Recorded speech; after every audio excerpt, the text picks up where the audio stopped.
Olá, queridos profissionais da educação infantil carioca. É com muito prazer que nós, da Gerência de Educação Infantil, apresentamos a jornada pedagógica aqui no Museu de Ciências da Terra. E esse ano a jornada tem um sabor ainda mais especial, porque ela completa 10 anos de vida, 10 anos de muitas histórias, 10 anos de muitas narrativas, de muitos reencontros. Ao longo da semana vão passar por aqui pessoas que fizeram e que fazem da nossa querida JPI uma das formações mais esperadas. Comemore você também esses 10 anos de muitas histórias e de muitos reencontros que traduzem a marca da educação infantil carioca. Um agradecimento muito especial à nossa querida secretária de Educação, professora Thalma Romero Suani, que possibilitou esse grande encontro da educação infantil. Vamos ouvi-la. Olá, bom dia. Essa semana nós estamos celebrando 10 anos de jornada da educação infantil no município do Rio de Janeiro. Para mim, com grande orgulho, pertencendo a essa rede, iniciar essa semana, que vai ser uma semana especial de práticas e de reflexões do trabalho que vem sendo desenvolvido na rede. Conto com cada um de vocês dentro das suas unidades para que repense a prática da educação infantil, visto que é um grupamento de grande importância para a nossa formação carioca. A partir desse novo semestre, nós vamos estar discutindo novas práticas e avaliando o dia a dia das nossas escolas. Eu conto com vocês, espero que seja uma semana proveitosa e que vocês tenham muito a lucrar e a nossa rede também. Boa semana, bom trabalho e bom recesso. As crianças fora da escola estão vivendo as suas realidades, suas experiências. É um acordo social, é um acordo cultural, que as nossas crianças têm direitos e esses direitos devem ser respeitados e fomentados. Todos podemos ser, mais uma vez, sujeitos da inclusão. Se você quer que seu aluno preste mais atenção, faça ele ficar mais motivado. Quando a gente prepara a escola, a gente prepara imaginando um determinado uso. E a criança subverte esse uso. Eu particularmente acho que nós precisaríamos descobrir melhor o mundo imaginário das crianças. Se a gente estiver mais próximo da linguagem da criança, a gente consegue se permitir mais a brincar e permitir mais que a criança brinque livremente. Vygotsky dizia claramente que de 0 a 4 meses é onde se vai definir a infância da criança. A consciência é um processo infinito de busca de respostas. Educadores da primeira infância, não vão, por favor, hoje às suas casas, a deitar nas suas camas, a dormir, sem antes se olhar no espelho e dizer: eu tenho um valor incomparável. Eu acho que a imaginação, né, é um grande patrimônio que a gente tem, esse patrimônio subjetivo, que ninguém vai tirar. Chamar os pais para conversar também é um cuidado seu de formar esses pais para olhar para essa fase de desenvolvimento das crianças. A criança, então, é um sujeito que se forma na cultura. Desde pequenininho, são nas relações, ou é nas relações, que esse sujeito vai se constituir. Não é proporcionar apenas um espaço para que ela brinque, mas você também está vivendo esse prazer. Ela realmente se expõe, né, às brincadeiras porque ela sente que ela está ganhando alguma coisa. A criança também nos ensina, né, sobre como estar com ela nessa relação. É o amor que move vocês. Poucos profissionais lacrimejam o tempo todo, toda vez que vão falar do próprio trabalho. Sabe o quanto eu caminhei pra chegar até aqui. O direito à expressão, né, é um direito humano básico, mas que precisa ser atingido também na escola de educação infantil. A criança, quando brinca, ela fala com o outro, ela se coloca no lugar do outro, ela traz suas indagações também do mundo.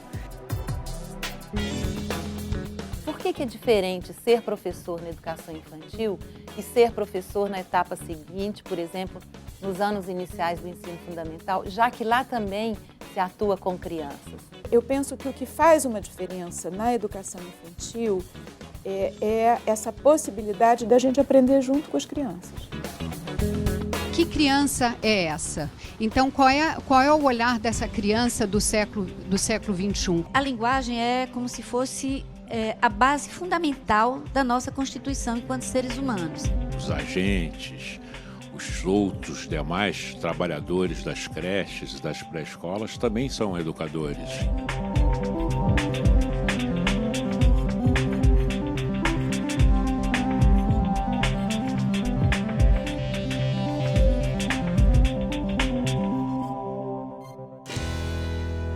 Em 2019, a Jornada Pedagógica da Educação Infantil chega à sua 10ª edição.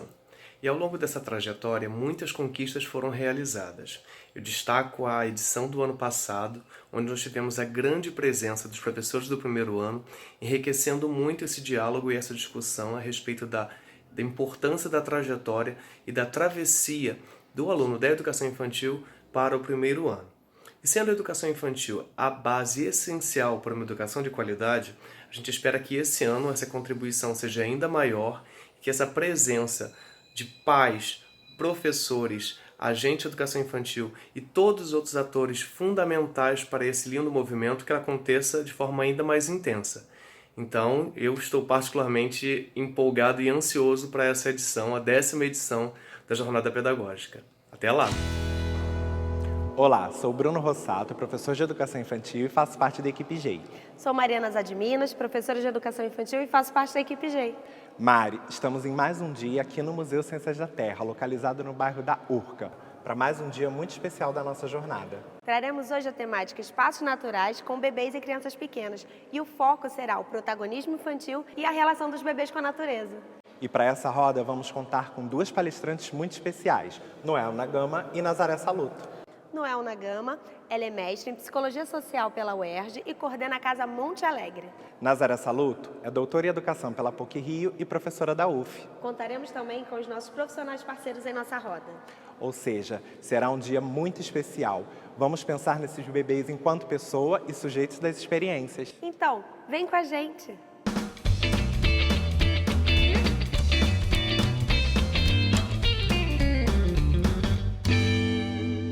Eu sou Noelna, eu sou psicomotricista, dirijo uma escola de educação infantil e participo de um grupo que se chama Brincantes do Corpo, onde a gente se dedica à primeira infância. E hoje aqui a gente vai conversar um pouco sobre os bebês, né? Os bebês entraram na minha vida muito cedo e como a minha colega aqui, Nazaré, a gente tem uma trajetória aí de escola com o bebê, né, Nazaré? Exatamente. Isso que eu acho bacana da gente estar conversando aqui, né? Porque a gente está, nesse momento estamos em lugares diferentes, mas eu acho que o mais bacana é que a gente está conversando professor com professor, né? Eu acho que discutir a prática uma certa horizontalidade também é bacana, né? De pensar que estamos falando assim, o objeto do nosso interesse, a gente conhece, está na prática. E pensando hoje em dia a formação, tendo estado nesse lugar, é muito incrível, né? Eu acho que potencializa as questões, enfim, sensibiliza para outras tantas. Eu sou professora da Universidade Federal Fluminense, tem 1 ano e meio que eu estou lá, enfim, mas já trabalho com formação de professores há alguns anos. Fui professora de bebês durante mais de 15 anos. Enfim, os bebês também estão na minha vida há muito tempo, primeiro como... né, trabalhando com bebês, sendo professora e depois pensando muito sobre esse trabalho, enfim, o que é essa docência com bebês. E, enfim, muita alegria de estar aqui, da gente conversar, enfim, pensar muitas coisas, né? Uma questão que eu venho pensando e militando mesmo é para a gente pensar uma docência como sociedade, acho que a gente precisa pensar quem é o bebê. Eu acho que muitas vezes a gente pensa no bebê que é o filho de alguém, o bebê que é o aluno de alguém, o meu aluno, o filho dela, o filho dele, mas é a pessoa do bebê, a gente discute pouco, com as suas especificidades, singularidades, enfim. Então, acho que vai ser uma manhã bacana da gente conversar, a partir de quem é essa pessoa do bebê. Isso marca muito o meu caminho com os bebês, né? Eu fui para a educação buscando a diferença, né? Reconhecer que somos semelhantes, mas somos diferentes. E como é que isso podia estar na educação? E quem me mostrou isso, assim, muitos logo de primeiro, foram os bebês. O bebê, por mais que você queira conduzi-lo, ele não é conduzido. O bebê, por mais que você queira que ele pare de chorar, não basta você querer para ele parar de chorar. Então, o bebê foi me mostrando, assim, tem algo ali que ele não, que ele vai resistir, né, a uma cultura, a um padrão muito impositivo, né? Então, assim, dentro da minha especificidade, né, nós somos sensoriais, né? O bebê é puramente sensorial. Conforme a gente vai entrando na sociedade, culturalmente, a gente vai perdendo esse lugar e vamos ficando muito mais da linguagem oral, muito mais do pensamento concreto ali, um pensamento mais conteudista, e vamos saindo desse lugar do sensório, que o bebê chama, né? Então, conversando um pouco com a Nazaré, quem é esse bebê? É sensorial, né? Então, a gente precisa criar um corpo para estar diante dele. Como é que esse adulto está diante de um bebê, se ele está em outro lugar que não é onde está sentindo, onde está respirando, onde está olhando, onde está dando tempo para observar, onde está curioso com a formiguinha que passou. Então, um dos primeiros conflitos que eu percebo na prática com o bebê é entre o adulto e o bebê tem uma linguagem que não se comunica. Um tem uma linguagem sensorial e o outro tem uma linguagem que tem uma dificuldade de se comunicar com essa linguagem sensorial.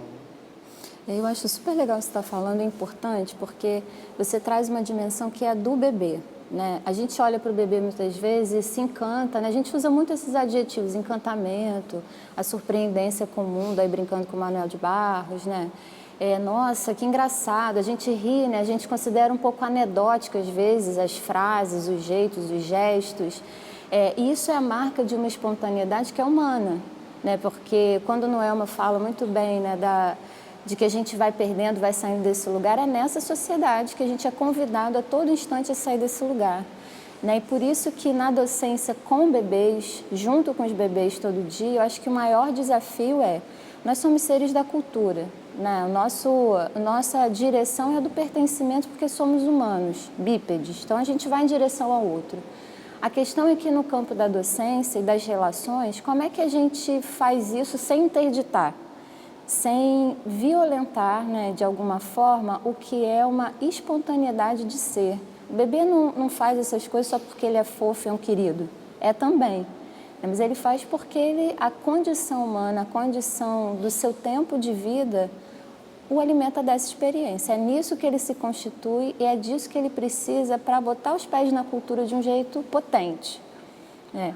E muitas vezes a gente aprende a ser professor de bebês partindo de uma concepção de que a gente dá ao bebê alguma coisa que lhe falta, né? E não que somos cúmplices do bebê, né? Uma docência que se paute muito mais nas relações. No que eu tenho defendido alguns princípios assim por aí, né? Essa ideia da relação como princípio, da sutileza. A docência com bebês é o campo dos detalhes e das minúcias. Logo, pensar, como a Ana Paula falava, né? Não adianta... Por que a gente pega algo que é do universo concreto, a árvore, a natureza, que as folhas balançam, cada uma tem seus frutos, suas raízes, e a gente, em alguma medida, tem muita pressa de que os bebês materializem aquilo, mas é uma materialidade que está na nossa cabeça, né? Os bebês não tiveram tempo de vida e construção de repertório para entender. Como é que eles vão fazendo isso? Experimentando por ele. O primeiro território que ele precisa habitar é o corpo, né? E a gente vai tentando dar uma certa forma para alguma coisa que ainda é plástica e precisa que seja plástica durante muito tempo, né? Essas experiências que a gente constitui o nosso corpo é o que vai nos habitar depois vida fora.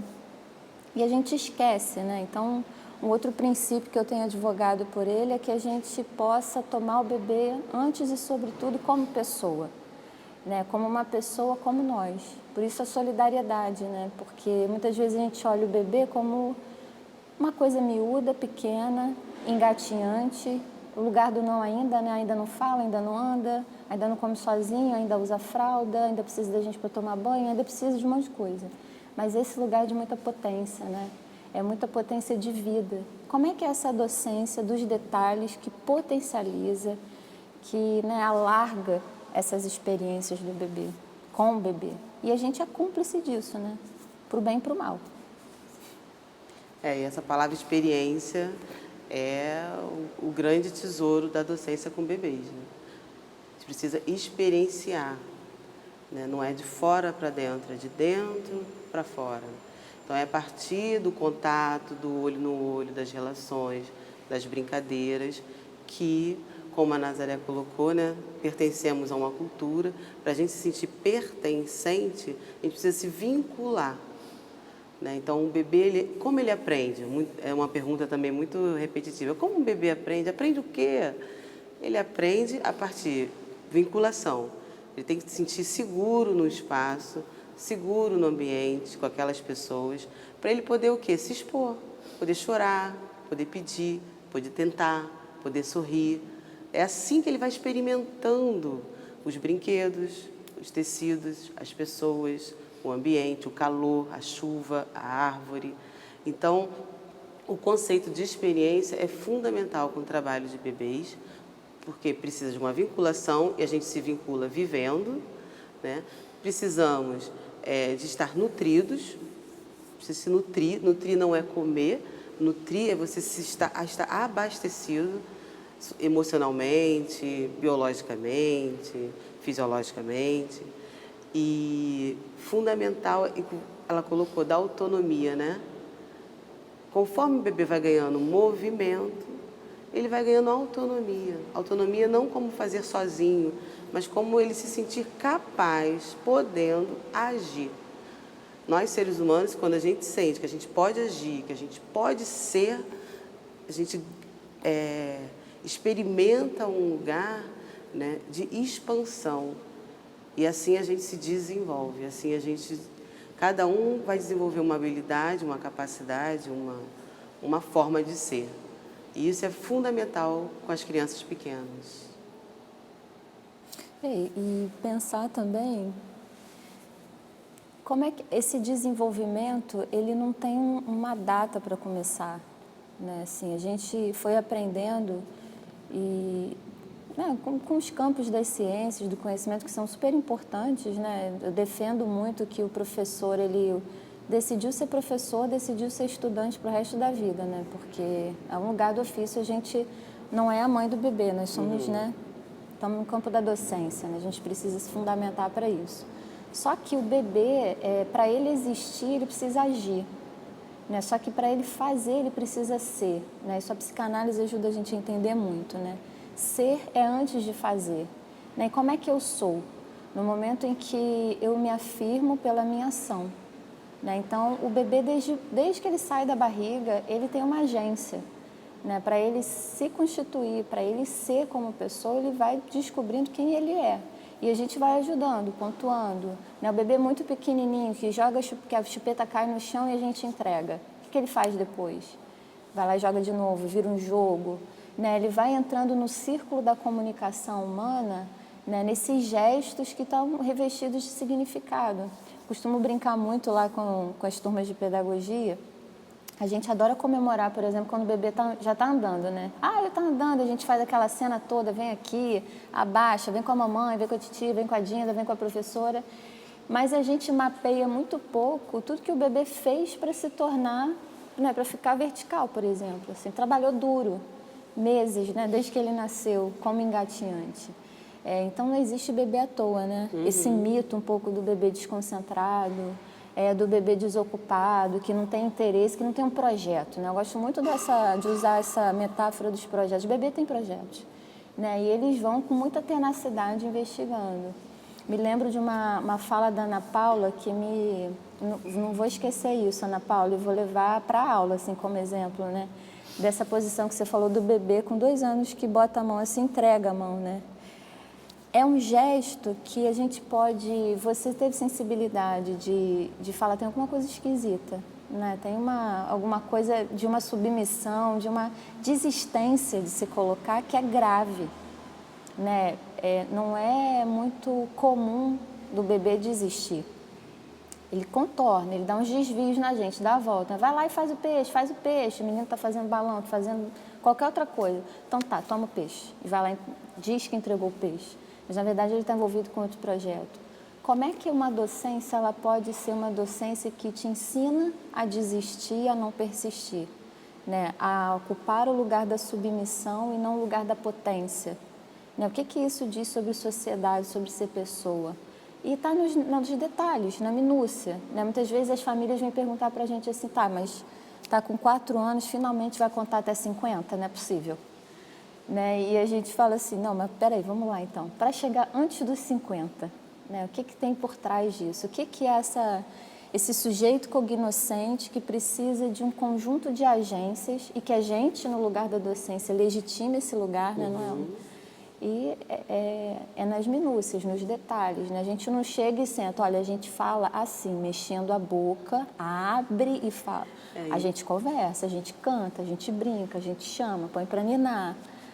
E eu acho que a luta da nossa docência, né, como você estava colocando, né, não somos mães ou pais, né, somos profissionais.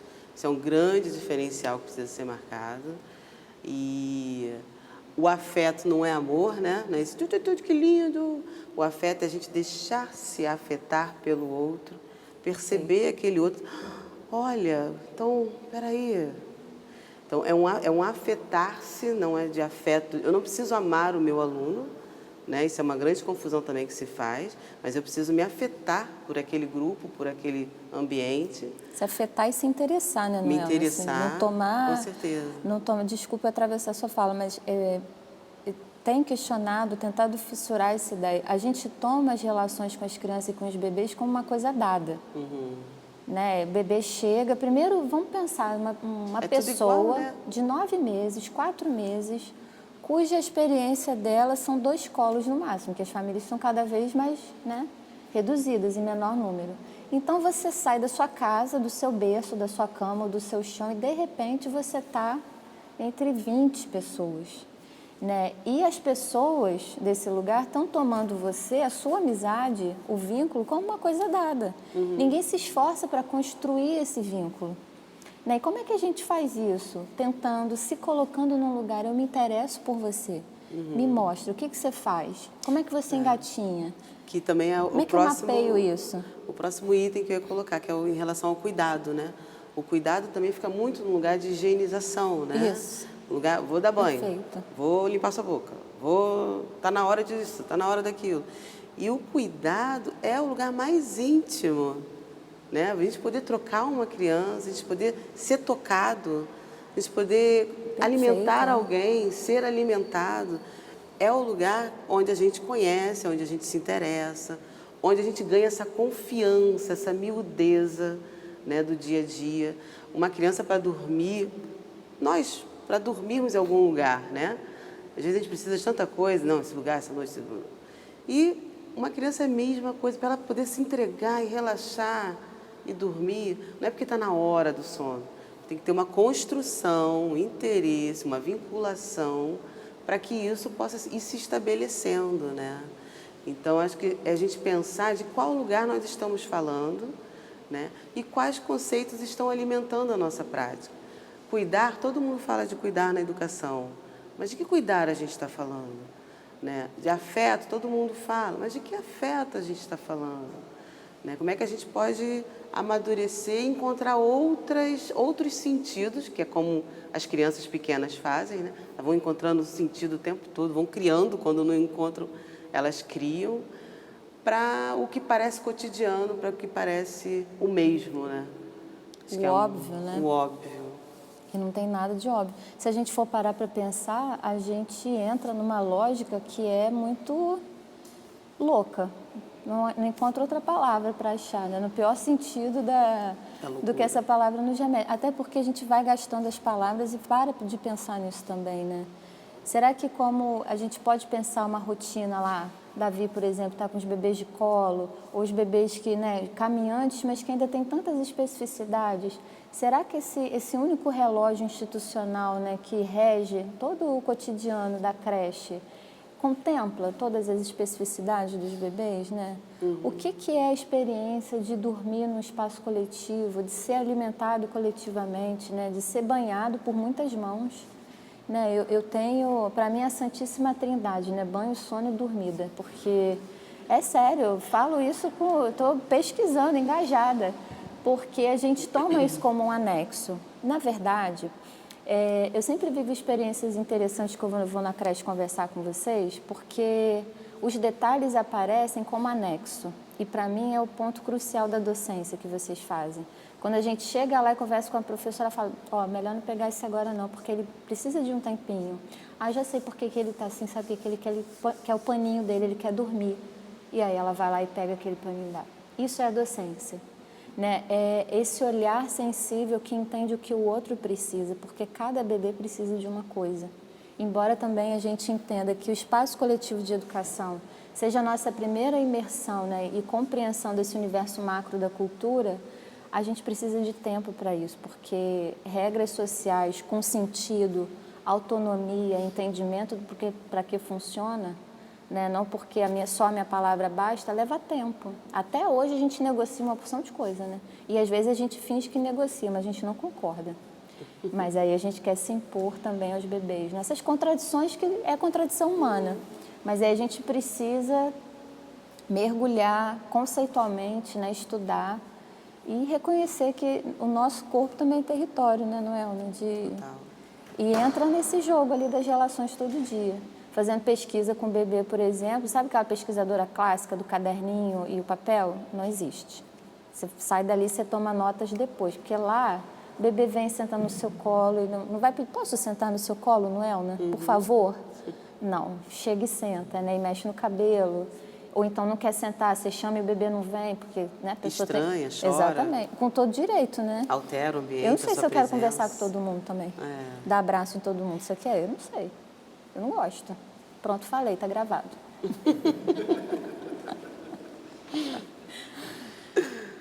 Vamos conversar então, né? Acho que vocês podem. Estava já trazendo tantas questões, acho que. É como se dá, né, as conexões, né, das sinapses no cérebro do bebê na educação infantil, né? A importância, né, o papel do professor, né, o planejamento do professor, a atuação do professor para explorar, né, as potencialidades da criança enquanto bebê, de forma a refletir mais tarde na vida acadêmica dele. Essa é uma grande preocupação, né, do segmento, né, da educação. Principalmente essa passagem do infantil para o fundamental, essa preocupação fica muito latente. Como a gente estava colocando aqui, as sinapses elas vão acontecer a partir da experiência. O cérebro é um órgão do corpo, assim como o coração, fígado, olhos, baço. Ele é um órgão, ele não é o grande. Lógico que ele é o grande, ele tem uma grande complexidade. Se você for compará-lo a um estômago, a um fígado, ele tem uma complexidade maior. Mas ele não é o todo poderoso como a gente culturalmente coloca, né? Mente e corpo, né? A gente faz essa cisão. O cérebro faz parte de um corpo, ele é um órgão como os outros. Então, quanto mais a gente explorar as sensações, quanto mais texturas, correr, brincar, eu estou batimento cardíaco, eu estou acelerando meu coração, eu estou mandando várias sinapses para todo o meu corpo, da ponta do pé até o couro cabeludo e assim por diante. Então, para que eu tenha um uso maior das capacidades sinápticas, eu preciso ter experiências, eu preciso ter vivência, que a gente chama de bagagem corporal, né? Então, não são os conteúdos, é o contrário, eu preciso viver para elaborar. Então, eu vivo e eu digo, nossa, essa casa é grande, porque eu andei por ela toda e achei que aqui é enorme. né? Então eu brinco de escorregar, brinco de me lambuzar na areia e digo, nossa, a areia é áspera, isso aqui é liso. E não ao contrário, trazendo um papel liso, um papel áspero, para poder eu transmitir para a criança que aquilo é liso ou que aquilo é áspero. Conforme ela vai ganhando essa maturidade, a maturidade vem com a experiência também. Então, quando chega lá para os 6 anos, nessa virada de 5 para 6, né, a criança está andando, a criança está falando, a criança está dançando, a criança tem ideias sobre a Terra, o planeta, se gira, se não gira, a partir do quê? Do que ela viveu, né? E aí ela vai estar madura para uns novos desafios dos 7, 8 e assim por diante, né? Agora, acho que tem um grande conflito aí que, muitas vezes, a educação infantil, na luta, traz a experiência, traz mais da experiência do que o ensino fundamental. Então, vem uma exigência do fundamental que a criança chegue lá, né, escrevendo, sabendo as letras, os números, contando até 50, né, e isso institui uma prática pedagógica muito de fora para dentro. E a experiência fica bem mais pobre, né? Não tem criança brincando, criança correndo, criança explorando, para poder traduzir o que está vivendo. Então, acho que a sua pergunta é muito importante para a gente pensar esse conflito de exigências, né? Quais são as exigências de uma criança de 7, quais são as exigências de uma criança de 3, de 4, e o lugar da experiência para que desenvolva todo o corpo, né? Quanto mais protegida a criança, mais frágil ela se torna, né? A gente vê isso no nosso dia a dia, né? Então, é importante viver para poder ter mais sinapses. Vocês estavam falando sobre a importância do olhar sensível de nós educadores em relação ao bebê, em relação à especificidade da faixa etária. Eu gostaria de saber, em relação à nossa prática no dia a dia, como nós podemos permitir e não direcionar e não impor, e como podemos oportunizar a criança esse protagonismo em relação às suas descobertas, em relação à sua aprendizagem, mediando e não assim querendo trazer a criança para o mundo adulto, e respeitando a faixa etária dela e respeitando o seu tempo. Ana Paula,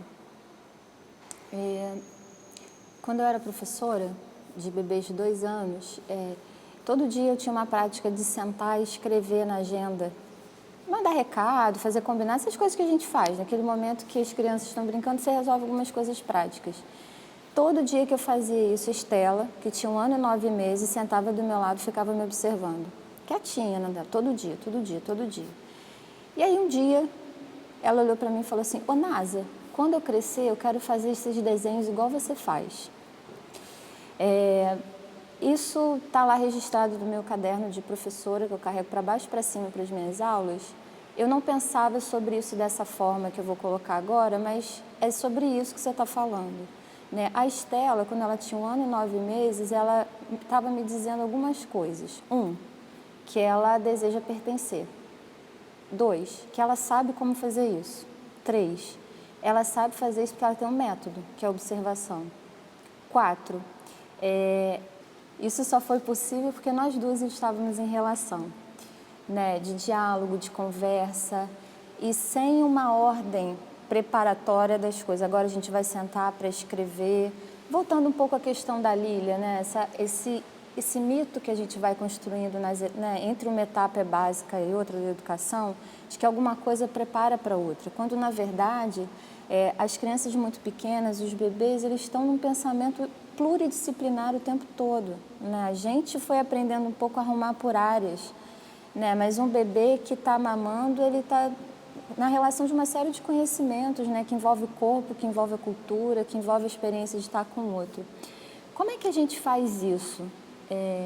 É alguma coisa que a gente precisa desaprender um pouco das cartilhas, das faixas etárias, de separar. Veja bem, né? Tudo isso que a gente construiu como um certo repertório de conhecimento sobre desenvolvimento humano é super importante.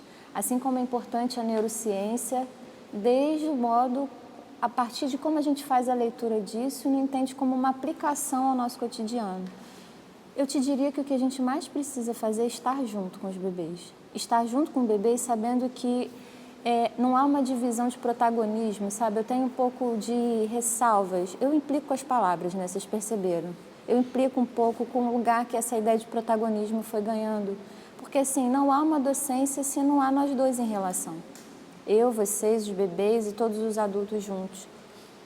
Quando a Estela me diz assim, quando eu crescer, eu quero fazer esses desenhos que você faz, ela sabe o lugar da escrita, de poder que isso tem nessa sociedade, ela entende isso. Ela quer ir em direção a isso. Ela me dá a mão como cúmplice para a gente fazer isso junto, né? Ela entende o que é o papel do adulto e entende quais são os círculos ali das relações para ela pertencer nisso também. Então, eu diria que, assim, o que fazer está junto, né? E ter um olhar muito interessado, muito curioso para o que os bebês fazem, né? Cada cantinho que eles estão e que a gente não vê. Quais são os marcadores que a gente vai... Essa época do ano, assim, né? Tá todo mundo que é professor fazendo relatório. Ou está acabando ou está, tipo, engolido nisso noite sem dormir.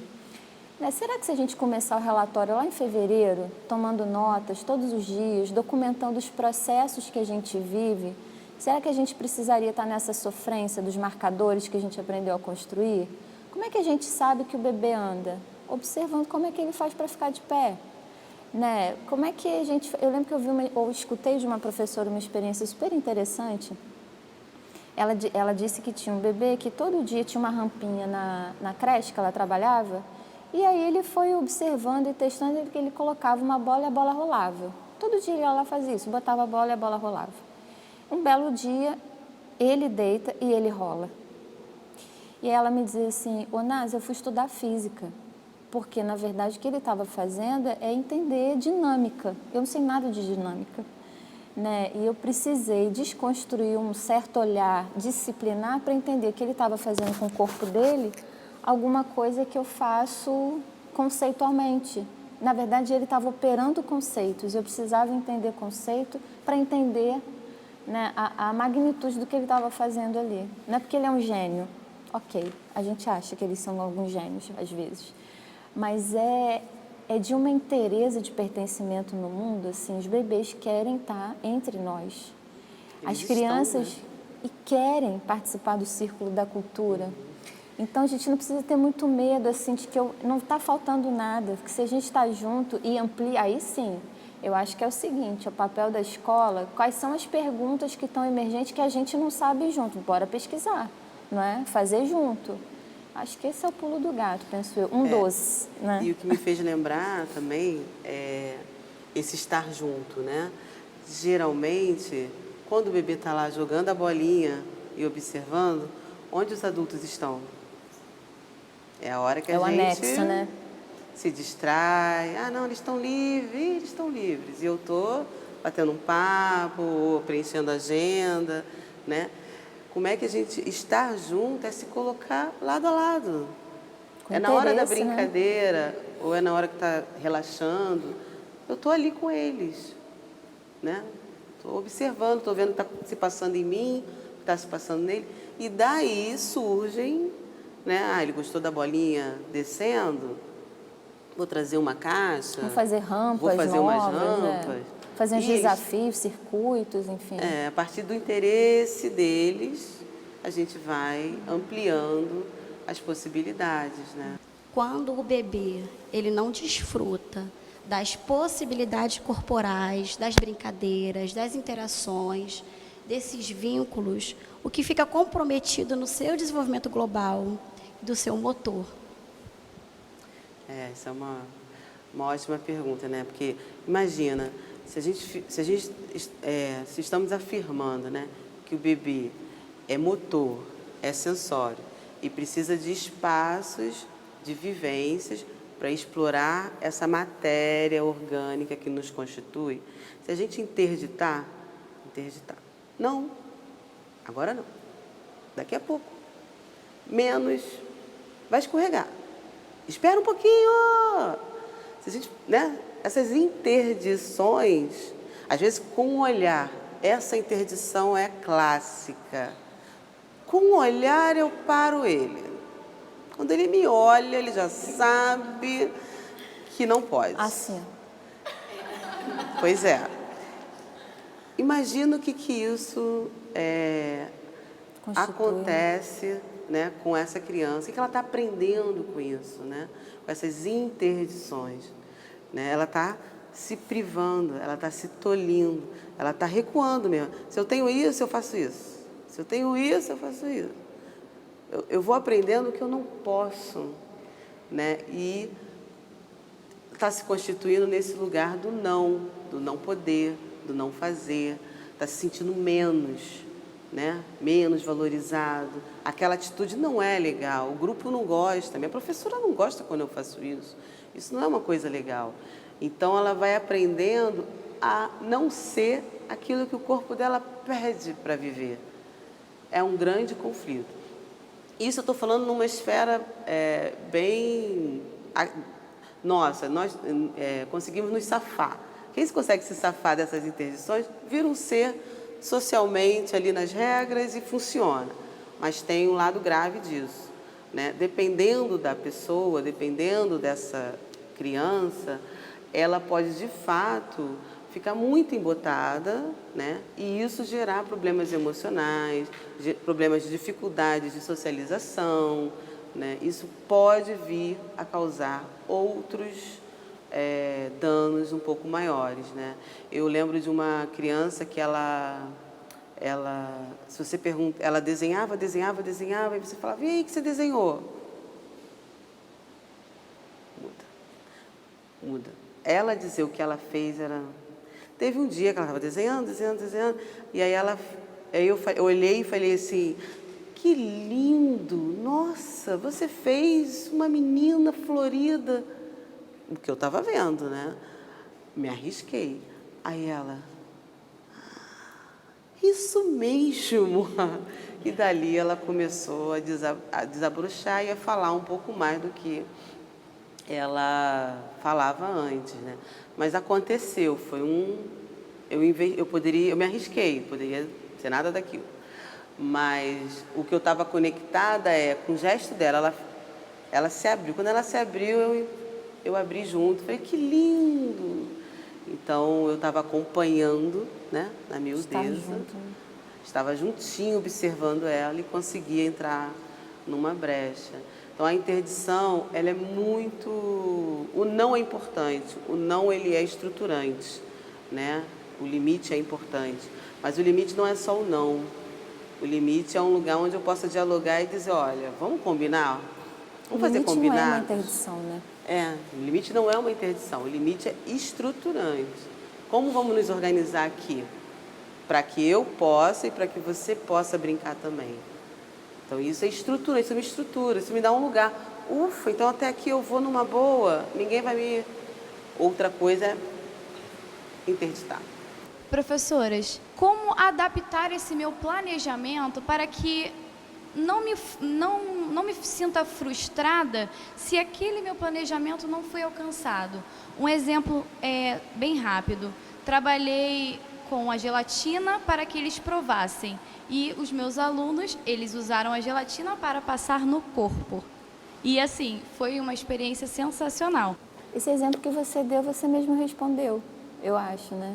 E me faz pensar uma porção de coisas. O planejamento, muitas vezes, é o planejamento que está na nossa cabeça, no nosso lugar de adulto que opera numa lógica marcadamente linear, né? Pensar de modo linear nos dá um enorme conforto. Ora, os bebês, né? Quem consegue fazer esses 4 cantos aqui engateando, gente, para cima e para baixo, né? De linear não tem nada. Né? Uma experiência mimética com o espaço, com o próprio corpo. Veja bem, a experiência da gelatina, na sua cabeça, ela estava de um jeito. Os bebês, assim, você aprende os conceitos pela materialidade das coisas, assim, talvez nunca tivessem comido gelatina. O planejamento, sabe, do meu ponto de vista, ele, a partir de muito diálogo com professores, tendo sido professora, e fiz todas essas coisas, é assim mesmo, né? E a gente está aqui para pensar junto, assim, ele precisa existir quando existe o estar junto, né? A partir do que eu vejo e de uma pergunta que eu me faço, porque muitas vezes a gente constrói nosso planejamento a partir de uma afirmação, de alguma coisa que na nossa cabeça o processo está construído, terminado, finalizado e até o mural está pronto, não é? Ali, nossa, essas fotos vão ficar incríveis, a gelatina, o processo, os bebês comendo, que delícia, e aí desmorona tudo, né? Porque na verdade a gente não abre espaço para esse estar junto, né? Porque se a gente lança uma ideia, e os bebês também vão trazer sua experiência, né? E aí é que eu trago um certo problema de se a experiência, existe um campo para ela, ou se ela também é pluri, tudo de disciplinar, é global, né? Eles não vão experimentar a gelatina pela cor apenas, pela textura apenas, por uma série de fatores. Podem até não querer experimentar. E só porque eu estou aqui doida para falar, o planejamento num lugar não de chegar, não de ter um ponto final, mas ter um ponto de partida. Como é que se organiza? Eu quero explorar a gelatina, é o ponto de partida. E você deixa em aberto onde você vai chegar. E é isso que você vai ver depois, quando você for refletir sobre o que aconteceu. Professoras, eu gostaria de saber como o professor pode resgatar, né, essa questão sensorial dele mesmo, né, do movimento, porque com o passar do tempo a gente vai perdendo isso, e eu acho que quando se trata do berçário especificamente, a maioria das pessoas tem essa questão, né, de o que eu vou fazer, como fazer, e primeiro ela precisa resgatar nela mesma para poder trabalhar. Eu gostaria de saber como o professor ele pode resgatar. Isso é sua, não é, Ana? Hoje, as próprias formações de pedagogia estão se perguntando isso, né? Então, tanto as formações quanto as especializações vêm buscando responder essa sua pergunta, trazendo para a teoria, trazendo para a formação do professor esse lugar sensível, o campo sensível, né? O corpo traz para a gente esse lugar do sensível. Então, isso está desabrochando ainda, estamos engatinhando nesse sentido. E na minha prática, né, o que me faz e me fez ver como possibilidade para o professor é a busca, a própria busca, cada um buscar essa conquista, né? Então, assim, eu já vi em escolas, né, pegar alguns professores de corpo para fazer trabalhos com os professores, educação física, um psicomotricista, né, reservar um tempo para que tenha essa prática para os adultos na escola e com reflexão, né, com estudo, com leituras, formações que já estão, como eu falei, trazendo essa questão, porque é cuidar de si, né, como é que o professor se desperta para cuidar de si, né, como Foucault nos coloca, né? Não é tomar banho, não é estar limpinho, bonitinho e cheiroso, mas é você estar atento a você. Né? O que você está sentindo, como é que você está hoje, como é que você respira, como é que você quer respirar. Por exemplo, hoje em dia tudo a gente toma remédio numa velocidade, né? A gente não sabe mais cuidar da gente. Né? Tá com dor, tem remédio para tudo. Toma um chá às vezes que alivia, toma um café, come. Então, como é que a gente vai se conhecendo, né? Se conectando com esse orgânico, com esse visceral, com esse lado da vida relacional humana, né? Que a cultura não nos convida para isso. Por isso tem que ser um esforço mesmo, uma ação ativa em busca disso. Eu posso só complementar rapidinho uma coisa? A gente não para, às vezes, no final de um dia, ou de uma semana, ou de um semestre, para perceber os impactos da docência com bebês no nosso corpo, no nosso psiquismo, né? Porque é um ofício que exige física, emocionalmente, cognitivamente, muito, né? Assim, extremamente de uma entrega. Então, eu tenho conversado junto com gestões também, enfim, com colegas, parceiros, né, como a gente precisa, dentro das instituições, garantir espaços para os professores colocarem suas questões, dos desafios, do que sente mesmo. Não é para falar do que aconteceu com o bebê, mas para falar do que sente em si mesmo. Dores físicas, né, o desafio que é quando você tem no mesmo grupo ali de bebês, de crianças pequenas, 7 que mordem, por exemplo. quanto isso é desgastante para a gente negociar isso com as famílias, negociar isso, enfim, com a comunidade escolar. A gente não fala disso, que é um aspecto que está por dentro, vivo na docência, que nos marca, que cansa, né? E que muitas vezes, se a gente não cuida, onde isso deságua é lá no estar junto, né? E a gente interdita para controlar numa certa ideia mítica de que isso a gente tem as coisas sob controle, mas o controle também ele endurece o corpo, as emoções e muito. Então vamos à vivência para a gente experimentar aí um momento juntos.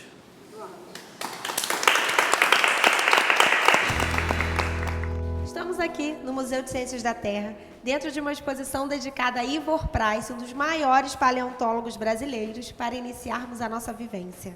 Meninas, como será? Vamos viver? Então, pessoal, vamos entrar. Cada um escolhe uma cor para ser sua. Isso. E aí eu vou pedir, para que vocês alinhem o corpo. Pense no dedão, aí vai subindo uma linha. Dedão, joelho, quadril, vai passando pelo peito. Você tenta se organizar nessa linha. Olha para os seus pés, vê se ele está muito aberto, fechado. Aí fecha os olhos. Aí você respira bem fundo, imaginando que você está virando um dinossauro, assim, crescendo as escápulas, crescendo o peito. E vai soltando, ficando bem miudinho. Brinca com a sua respiração. Cresce e diminui. Vai percebendo onde mexe o seu corpo quando você respira.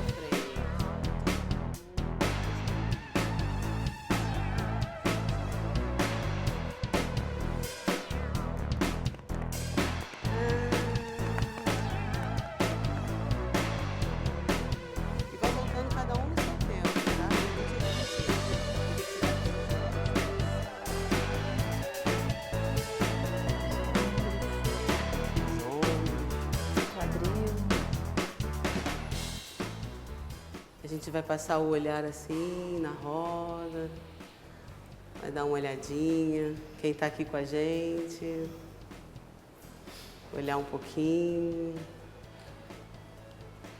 olhar para o chão. E aí, experimentar um pouco esse tecido. Como é que esse tecido pode brincar com você? O que dá vontade de fazer?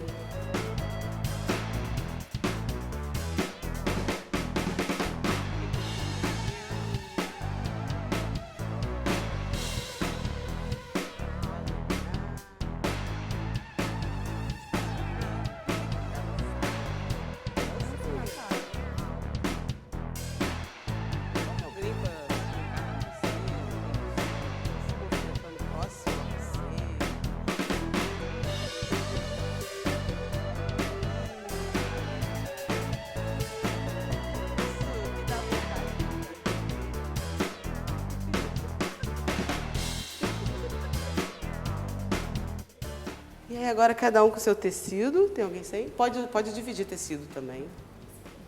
A gente vai sentar em rodinha. E agora vamos ouvir história. Vocês conhecem essa? É do Tino Freitas, com ilustrações do Ivan Zig, se chama Quem Quer Brincar Comigo? Quem quer brincar comigo? Eu. Ah, que ótimo! A menina, o patinho e o gato disseram, nós queremos, e foram juntos se divertir. Mal começaram a brincar, soou a campainha. Quem será que se avizinha? Pé. A menina abriu a porta e deu de cara com o furacão. Sabe quem é o furacão? Não. Uau. Se livra demais, as crianças amam. É um lobo grandão, brincalhão, bem bobão. Ele entrou na casa, deu uma lambida comprida na pata, olhou para o teto e começou a uivar. Mal começaram a brincar. Quem será que se avizinha? A menina abriu a porta e deu de cara com a Pintada. Sabe quem é a Pintada? Não. Uau! Me ajudem aí. Imagina os bebês com esse livro, o que não fazem. Essa é a Pintada. Mal começaram a brincar. Quem será que se avizinha? Eu cheguei. Acho que fica como possibilidade, né? Brincar, é o corpo que entra em jogo, né? História sempre, mas não também como uma camisa de força, né, Noel? Mas como linguagem, como uma relação brincante com a palavra, né? Uma relação estética com esse objeto que, imagina, né? Quem diria que um livrinho desse tamanho ia ficar daquele tamanho? É uma surpresa e tanto, né? E um convite para todos nós, né? Como é que a gente respira, como é que a gente pode estar percebendo um pouco o lugar que a gente ocupa, como a gente está chegando, né? 5 minutinhos de perna para o ar respirando altera toda a nossa organização, nosso pensamento e disponibiliza, né, para estar junto, né? E os materiais são a grande riqueza no trabalho com as crianças, né? Então, tecidos, materiais que eles possam explorar. Um tecido, né, na mão das crianças, nossa, vira asas, vira cama, vira mamãe, vira um mundo de símbolos e... Vira dança. Vira dança. Ciranda. E assim como o tecido, outros materiais, né? Blocos lógicos, caixas, papelão. O bebê adora brincar com panela, tampa, né? Por isso, porque ele cria, né? Ele cria. Então, a nossa intenção era trazer uma vivência onde o próprio vivido ia constituindo uma provocação, ia dando sentido. Articulando, né, um pouco com o que a gente conversou, enfim, ao longo da manhã. E pensar que, assim, não é isso depois disso, isso antes disso, né? Não é essa lógica, mas acho que é a provocação de pensar em repertórios, mas muito que eles se constituam a partir da relação do estar junto com os bebês, né? E vivendo, né? Exatamente.